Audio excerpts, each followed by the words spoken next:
Why I can't promise you recovery.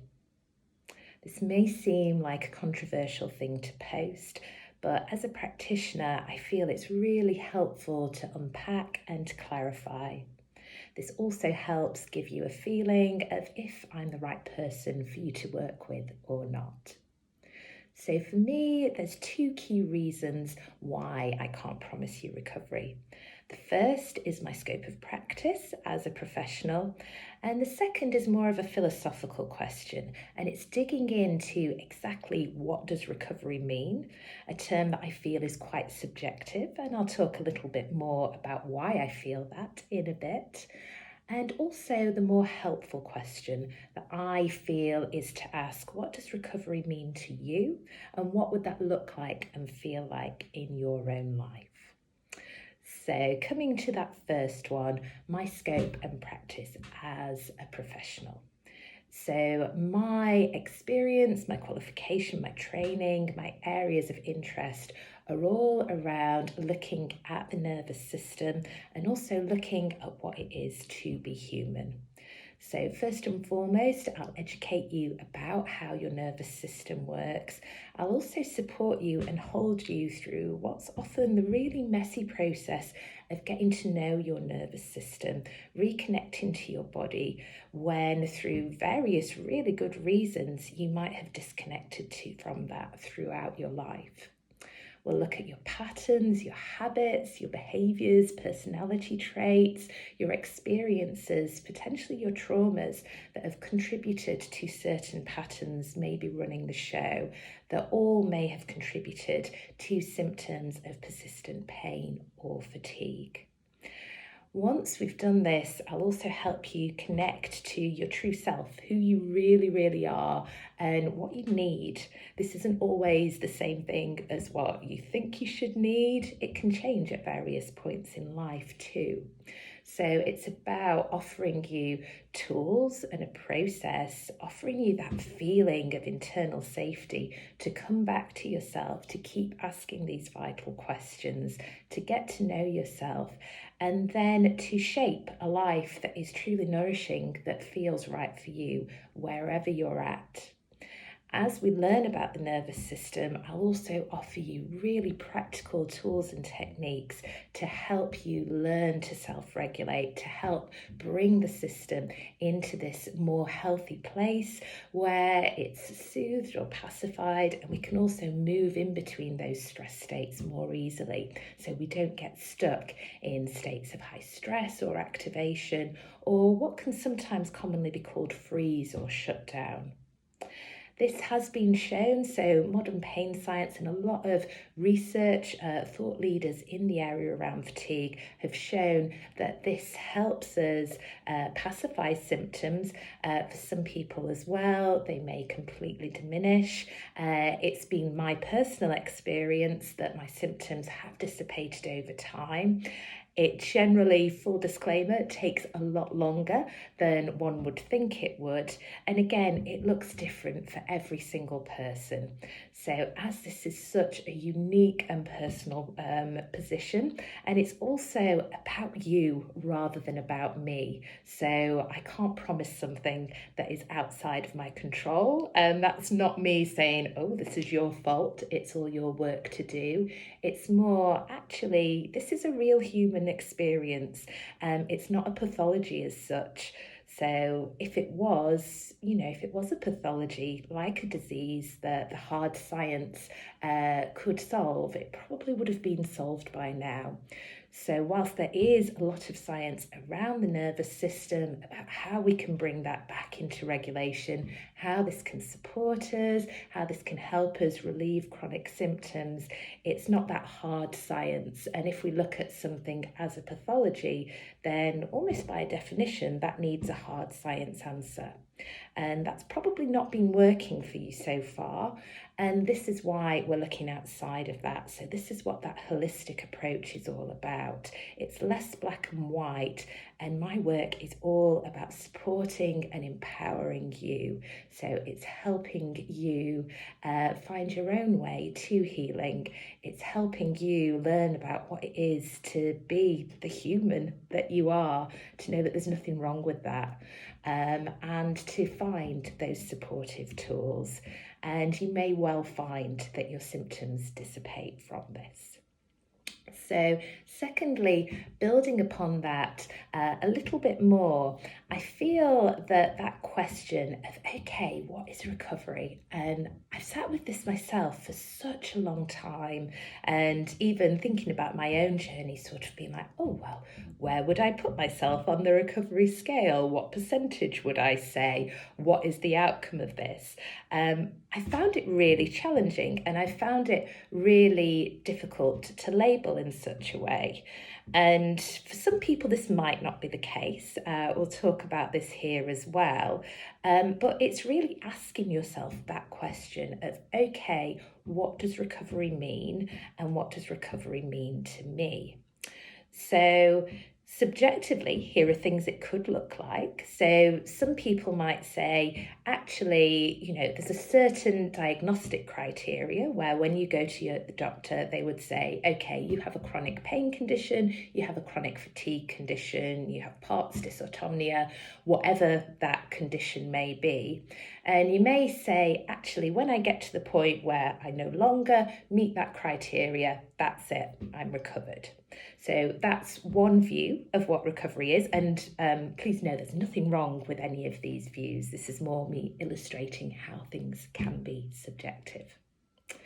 For other people, it might be that they're sort of like, actually, well, I want to go back to living the life that I did before I became unwell. And I don't want to have to change certain habits or patterns. And they're looking for something very specific that will allow them to go back to living in that way. And again, that's not to say some people might be able to do that. That's not been my personal experience. And a lot of people that I help, even if they go back to doing the same job, they don't make significant external changes to their life. There's a lot of internal changes. So how they relate to people, their boundaries, how they work, even if it's not a specific, I changed jobs or I moved house or whatever it might be. So actually looking at that, well, okay, I might be able to feel really, really healthy, really well, have very minimal symptoms, or feel that I don't have symptoms, but actually there's quite a lot of lifestyle management, there's a lot of cognitive changes, a lot of embodied changes that they've had to make and that they have to maintain to get to that place. So thirdly, and this is kind of where my personal feelings lie, and it really is coming back to that sense of pain and fatigue conditions not being a pathology as such. And I say that not to in any way diminish the struggle or, excuse my language, the shit show of how pain and fatigue conditions can feel. That is so incredibly real. It is so incredibly debilitating, heartbreaking, and such a struggle. So please know that I am not saying, actually, this is something that's in your head. This is something that, you can just toxic productivity your way through if you think better. The conditions are very real, the symptoms are pure felt experience, and they can be truly, truly debilitating and absolutely devastating. But if we see that actually, this isn't a pathology as such, or there may be a pathology that's an element of the condition. So if you have, say, Epstein-Barr virus, if you've had Lyme, something along those lines, it's not to say don't treat that as well.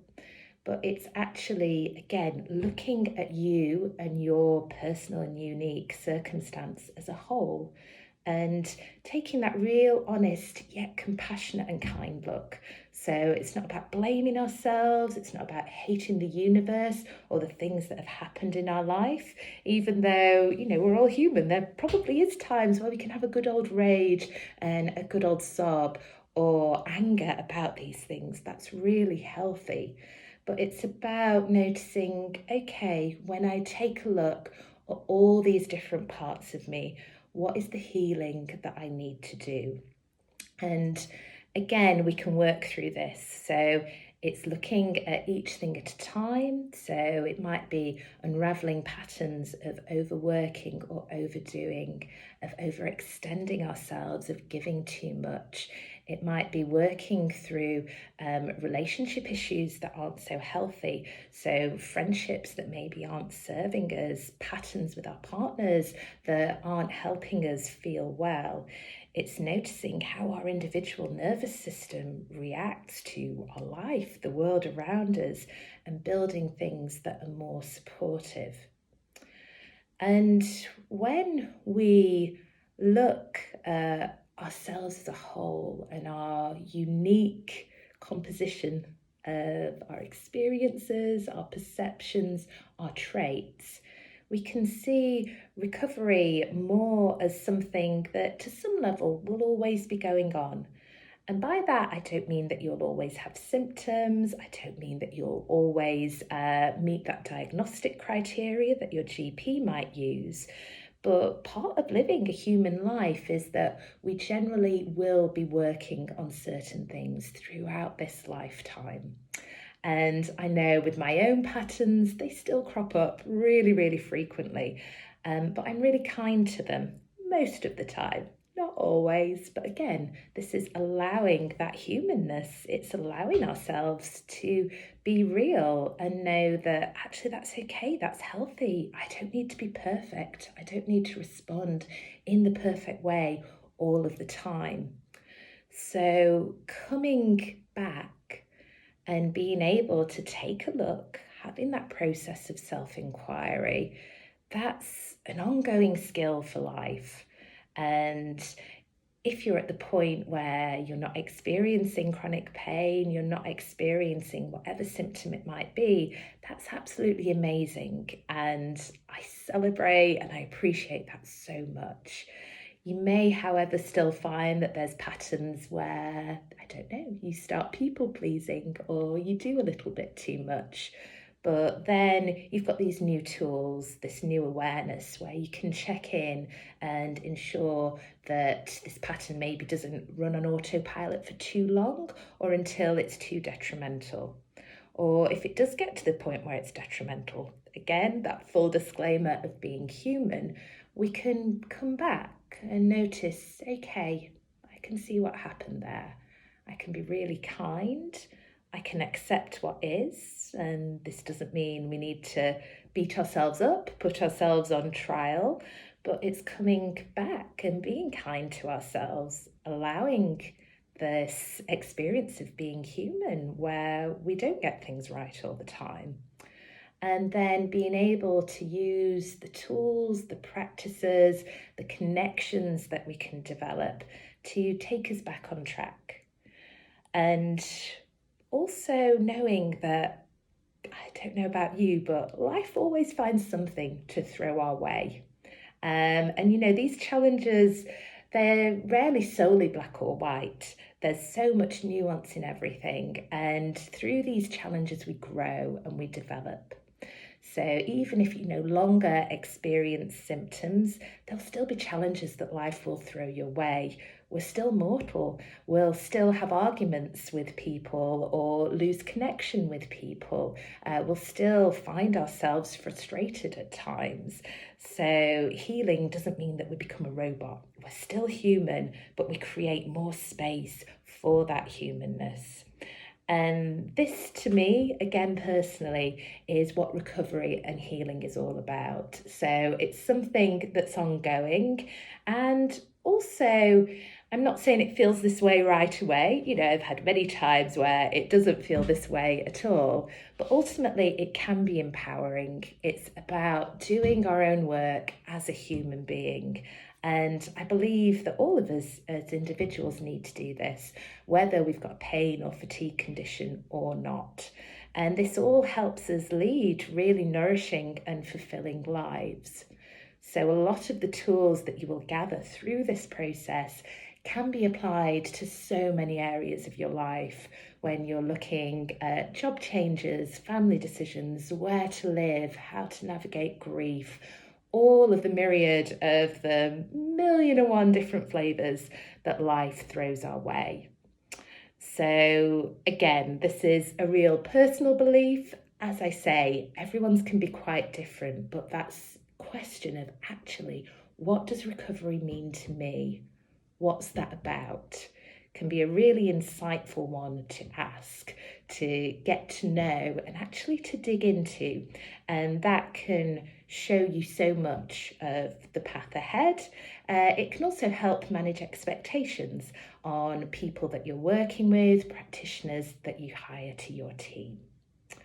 And again, I say this, there's nothing wrong if you're like, actually, I don't want to sign up for that. I'd like some tools and techniques to help me with my migraines or to help me with my chronic back pain. We can work on that as well. And that's great that you're sort of like, actually, I know that this is what I want from this process.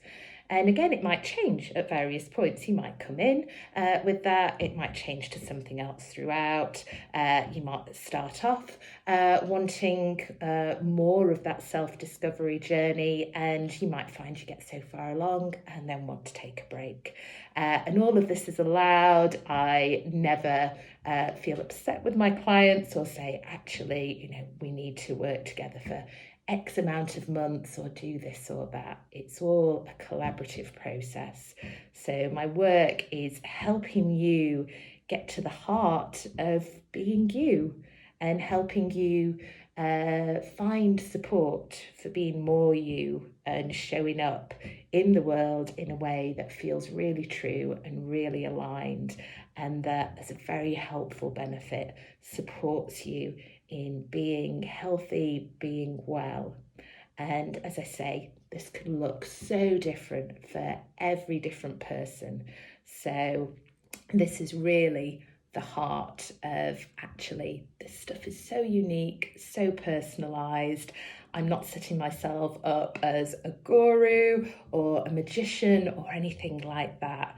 I'm more a kind person that's been somewhere similar to where you are now, that's done a lot of work, a lot of experience on my own stuff, but also in working with others, and backed this up with qualifications, training, research, and just some sheer outright geekery. I'll be completely honest on these topics. And just as you'll learn from me, I'll also learn from you.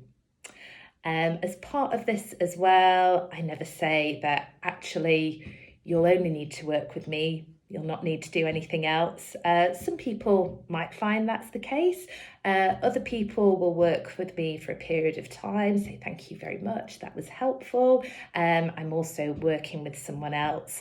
It might be on similar topics, or again, some people need really specialist support in other areas, particularly with pain and fatigue journeys. So some people might need to see a nutritional therapist. They might need to go back to their doctors for further testing or whatever it might be. So I don't dismiss any of these other things. The medical model is great, but it's also not conclusive. So there's other things we can do. So my approach is all about how can I help you alongside that. So I hope this clarifies a few things here, possibly thought-provoking. So do leave me some comments, send me some messages, let's chat. I'm never saying that I've got these things all right. There's probably so many things that I've missed out. And also, I might make another one of these videos at a later point in time and add more things to this. My aim for today is more to get down some thoughts, to to give you some insight into some of my views, some of the considerations that you may find helpful, and also to get this into a digestible video, which I've managed to make in just under 20 minutes. So I hope you can maybe take a listen to this over a cup of tea and let yourself absorb some of this information. Again, let me know what you think. Okay, thanks so much.